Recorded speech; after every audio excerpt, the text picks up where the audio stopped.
Alrighty, everything is frozen. Let's see if I can replicate the issue I want to show you here. Listen carefully, there's going to be like a ticking noise in the engine when I first start up on a cold start.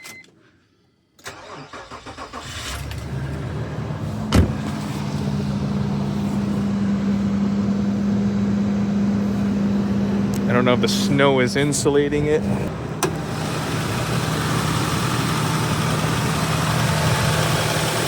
Maybe this one.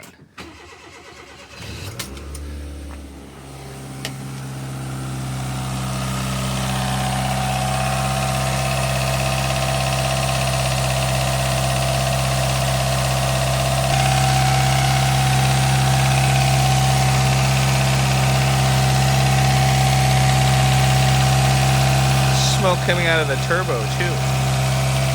But there's a rattling noise at the upper top. So I bought some of this stuff. I swear it looks and smells like sesame oil. Not a sponsor or anything, but I've been baited by their ads and I'm gonna try it out. So it says add 1 ounce per quart of oil. This has 2.8-ish quarts. So I'm gonna put a little bit more than 2 in there first to start with. I mean, look at this. It's like the consistency of sesame oil. Time to dump my sesame oil in there. This is 2 ounces, a little bit more than 2 already, so I'm gonna just throw another dabble from the can into here.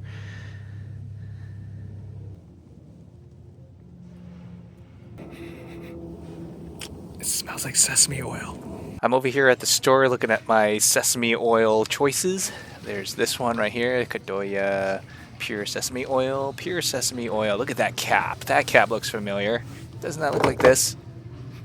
Prolube. All right, last one, Sesame Oil Blend. Is that like synthetic blend?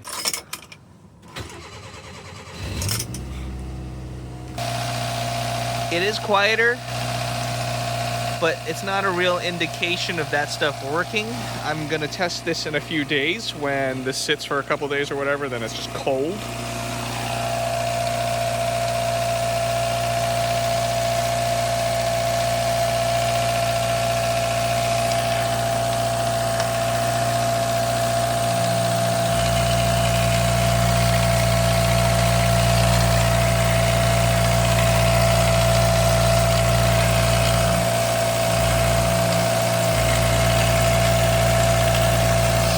Sounds like there's a little bit of blow by there. 2 weeks later. It's 12 degrees with a -1 wind chill right now, so it feels like -1 Fahrenheit. Ooh. So let's see if that stuff works. My mystery snake oil from the internet. Haven't started this for a while, so I should have plenty of time to settle and whatnot. Make sure we're in park is the... Alright, starts right up.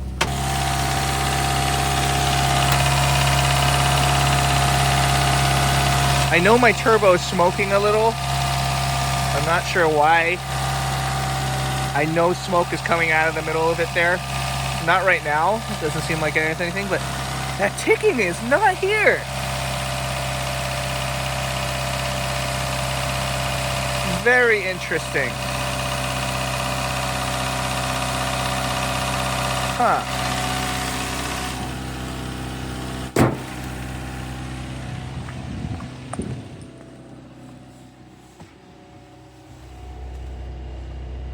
The squeaking you hear is the alternator belt. I got a new belt on order, but the ticking noise is gone.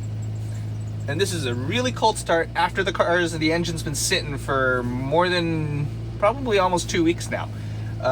And I've only driven the car maybe once or twice to kind of cycle that stuff through. It didn't seem to fix it right after I put it in, but right now this seems like it's working. I don't really have proof, like there's no like scientific data other than I can't hear the noise and I put that stuff in and nothing else has changed since. But is that the noise?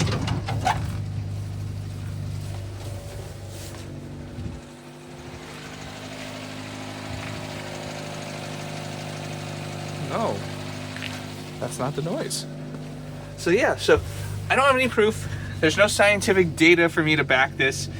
Do I believe this actually worked? kind of. Is it snake oil? I don't know. I mean, I got baited by the same YouTube videos or whatever where they have it spinning on a bearing and the bearing makes a terrible noise, and then they dabble all kinds of stuff on there and nothing works. But the moment they put their finger on it with a little dabble of this Prolube stuff, noise all completely goes away. We're going to be doing the one drop test with Lucas Synthetic against Prolube's oil treatment. Yeah, just give it, there you go. All right, running at 3.9 amps on the machine. We're adding 1 pound of weight.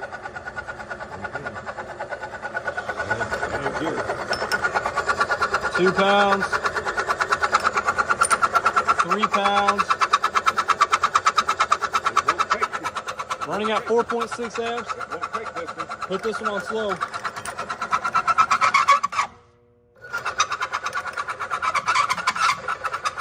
All right. That is the one drop test with Lucas Pure Synthetic.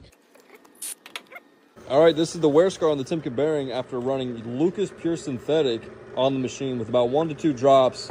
And this is just to demonstrate the kind of wear protection you can expect under extreme pressure applications. Let's go ahead and do the same exact test with Prolube. All right, we're getting a new spot on the Timken bearing right beside where Lucas Pure Synthetic was. Get our little dropper container that contains Prolube oil treatment.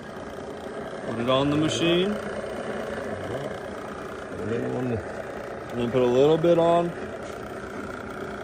the bearing there. There she is, metal on metal. Running at 3.9 amps. Are we ready to start this test? We are ready. All right. 1 pound. There it is, still at 3.9. 2 pounds. 3 pounds, so she's still running at 3.9. That's power and fuel saving right there. Friction reduction. Now let's go to this. 7.2 pounds. Running on the machine with 1 drop. It's not smoking, it's not squeaking. It's running like a champ. Running like a top. All right, you ready to take a look? Yes, sir. It's running with the same exact amount of weight that we ran using the Pure Synthetic Lucas.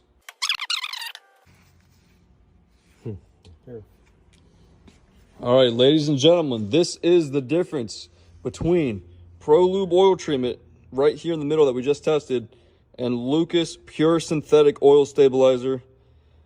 You guys can make up your own minds, but what do we always say? Proof's in the pudding. Is it worth a try? It cost me $35 shipped for that 1 can. I think it's cheaper if you buy more, but I didn't want to buy more without knowing. I swear this stuff smells and looks like sesame oil. The consistency is very sesame oil-like, and the can itself, some sesame oils come in a can like that, except it says Prolube on the side. But does this stuff work? Seems like it. It didn't work at first, but right now, it seems like it's working. Actually, I just broke a pretty big chunk of ice off of this door that was holding it shut. Look at that. But you can see where the water likes to collect. There's a whole pool of water that was just collected here and it froze. Oh, there's actually water in here. See, that's no good. And this is why Daihatsu Mira is all rot out. Because water intrusion from weird places because it's not draining properly. You gotta make sure this doesn't happen so your drains actually flow properly.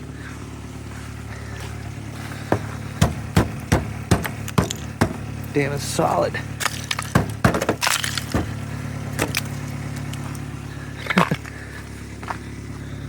All right, now we know. Yay, I ended up finding a guy to buy my Nissan Leaf roller shell. He found me on Facebook Marketplace and bought the headlights I had listed. And then he started asking if I had other parts here and there. And I was like, hey, how about you buy the whole thing? So he came and picked it up and I gained a whole spot back in my driveway. Just right before the big storm. Perfect. It's one of those tilt bed trailers and we had to kind of jump on it and lift it up. Luckily, the car was no longer heavy because all the heavy stuff has been removed from it.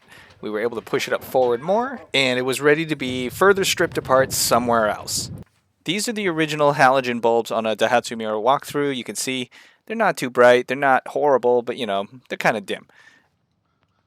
I got some more Auxito LED bulbs here. These are brake lights, they are red.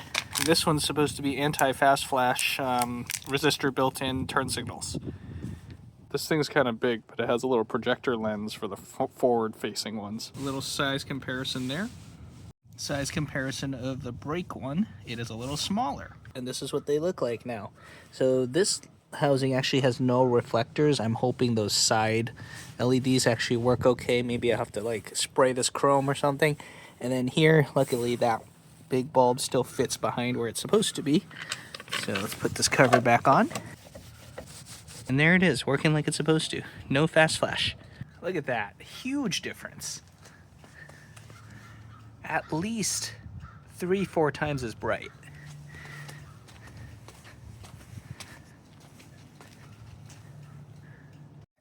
And there's the brake running light. Hard to really see the other side, but the LED one is much brighter.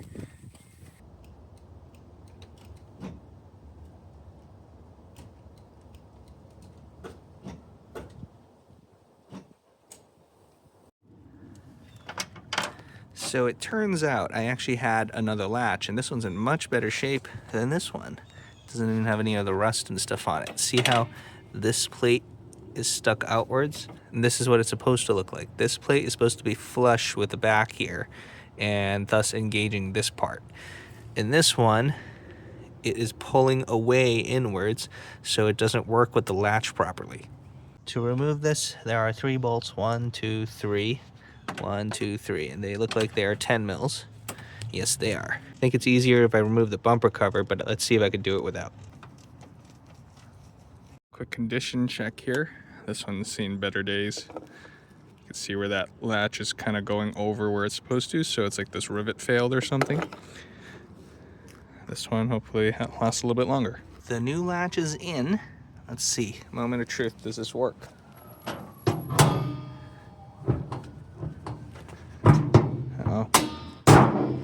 Uh-oh. It does not work. Why? Is the hood out of alignment? Because that did not want to go.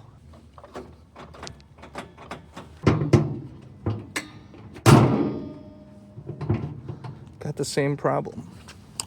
Oh, crap. Come on.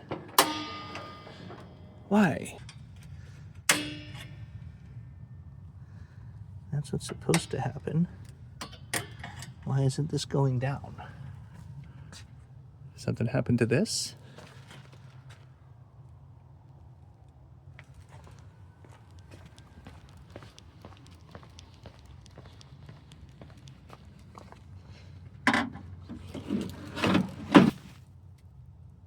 No, that's where it's supposed to be. Stopped by Bob's Automotive, and apparently my radiator support was bent back. He ended up pulling it back a little bit, and it realigned this to where it's supposed to be. And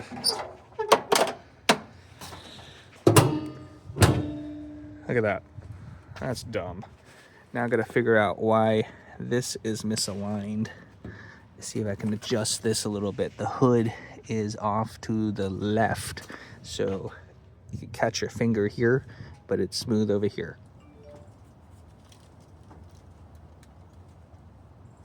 It actually might explain some stuff here. These clips are tighter to the sport.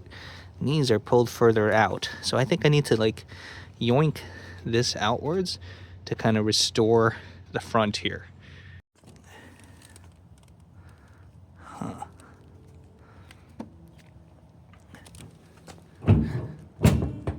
Well, at least it closes now. It's been quite snowy here. I've been busy with work and life stuff, so I haven't gotten any real car work done other than these little bits and pieces I've pieced together.